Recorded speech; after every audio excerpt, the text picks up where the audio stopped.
वैरण म्हणतो याला, पण वैरणीच्या पेंड्या.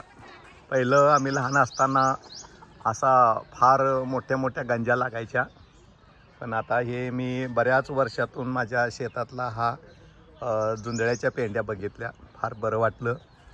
आणि हे माझं जुनं घर आहे, जिथे माझा जन्म झाला, ज्या ठिकाणी आम्ही लहानाचे मोठे झालो. तसंच ह्या पिपरण आपण हे झाड म्हणतो, ह्या झाडाखाली आमचं हे जे दिसतंय आपल्याला, हे घर जळलेलं होतं. त्यावेळेला ह्या पिपरणीच्या खाली आम्ही 6 महिने आम्ही काढलेले होते. तर हे अशा पद्धतीनं हे आज मी माझ्या आईवडिलांना भेटायला आलेलो आहे. आणि हे माझे वडील आहेत, विठ्ठल रामू पाटील.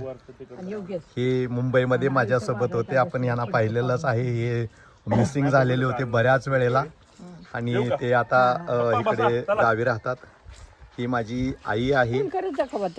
आज आईचाही आम्ही बऱ्याच दिवसातून भेटायला आलो आणि फार छान वाटतंय की माझी आईसुद्धा कमीत कमी 12 दिवस ICUमध्ये होती आणि ICUच्या मधून ते बाहेर आल्याच्या नंतर आज आनंदी जीवन जगत आहेत गावी. आणि आज आम्ही माझ्या परिवारासह त्यांना मी भेटायला आलो.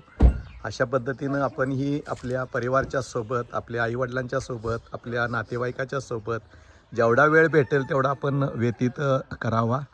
आपल्याला हे जीवन पुन्हा नाही, एक वेळेलाच जीवन परमेश्वर देतो. त्या जीवनाचं सार्थक आपले आई वडील गुरु, आपली परिवार ह्याच्यासोबत जेवढा वेळ कधी देता येईल तेवढा द्या.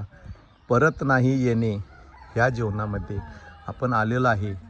तर ही माझ्या म्हैस पण पाहत आहे. या पद्धतीनं असा मी गावी आल्यानंतर घेतलेला व्हिडिओ आहे. याला तुम्ही लाईक करा, शेअर करा. आपल्या आईवडिलांच्या सोबत, गुरूंच्या सोबत छान राहा. धन्यवाद.